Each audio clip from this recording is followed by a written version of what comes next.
बिहार के बेगूसराय में ट्रेन में महिला यात्री के साथ पुलिस जवान ने छेड़खानी की है और इसका मामला जब सामने आया तो इस मामले में जीआरपीएफ ने एक पुलिस जवान को गिरफ्तार किया है। साथ ही बरौनी जीआरपीएफ में हुआ केस दर्ज किया गया है और साथ ही दरअसल चलती ट्रेन में एक यात्री के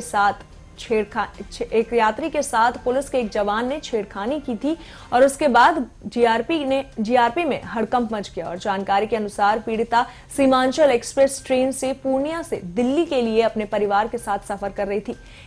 इसी कोच में एक पुलिस का जवान भी नौगछिया से पटना तक के लिए सफर कर रहा था और महिला यात्री ने उस पुलिस जवान पर छेड़खानी का आरोप लगाया। साथ ही जीआरपी पाटलिपुत्रा में शिकायत दर्ज कराई। इसके बाद पुलिस ने तुरंत कार्रवाई करते हुए आरोपी जवान को गिरफ्तार कर लिया।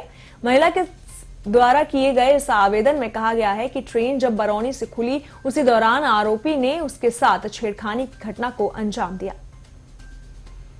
अब बढ़ते हैं आगे।